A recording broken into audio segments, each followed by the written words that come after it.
Satuan Reserse Narkoba Polres Tanggamus mengamankan 2 tersangka yaitu RS, pria berusia 36 tahun, dan Vivi, wanita 26 tahun. Keduanya ditangkap di sebuah kontrakan di Kelurahan Pasar Madang, Kota Agung pada Kamis 12 Desember 2024. Tersangka RS, polisi menyita senjata api rakitan berisi 3 butir amunisi, sementara dari tersangka Vivi diamankan alah sisa sabu. Kedua tersangka ditangkap berdasarkan informasi masyarakat yang melaporkan aktivitas transaksi narkotika jenis ekstasi di kontrakan tersebut. Dalam penggerebekan, pihaknya menemukan barang bukti narkoba serta 1 pucuk senjata api rakitan. Senjata api rakitan tersebut diakui tersangka RS dibeli di Kabupaten Mesuji seharga 1,5 juta. Selain itu, dia juga mengaku sebagai pengedar ekstasi di wilayah Kota Agung dan sekitarnya. Dari hasil pengembangan kasus, polisi berhasil menyita 48 bukti ekstasi yang telah dijual tersangka kepada pembeli di Pekan Kandang Besi, Kota Agung Barat. Tersangka menjual ekstasi seharga Rp240.000 per butir dengan total transaksi sebesar 12 juta. Ya.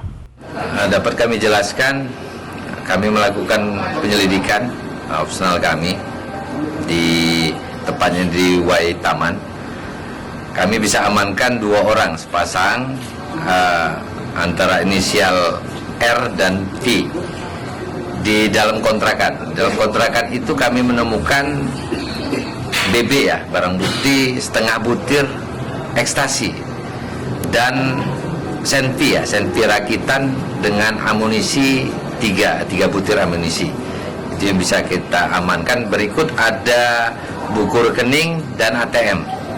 Kalau penuturan dari R tersebut bahwa senpi tersebut dari Mesuji, didapat dari Mesuji.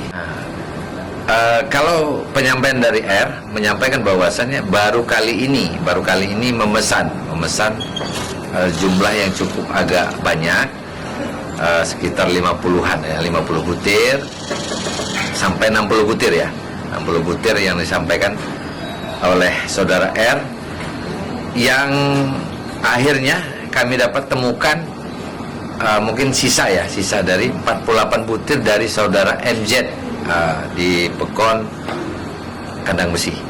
Untuk pasal yang kita kenakan para pelaku ini pasal 114 ayat 2 junto 132 ayat 1 dengan ancaman seumur hidup atau pidana mati. Akibat perbuatannya, kedua tersangka dijerat pasal 114 dan pasal 132 Undang-Undang Narkotika dengan ancaman hukuman 20 tahun penjara, serta pasal 1 Undang-Undang Darurat tentang kepemilikan senjata api ilegal dengan ancaman 10 tahun penjara. Dari Kabupaten Tanggamus, Okin Rajaya melaporkan.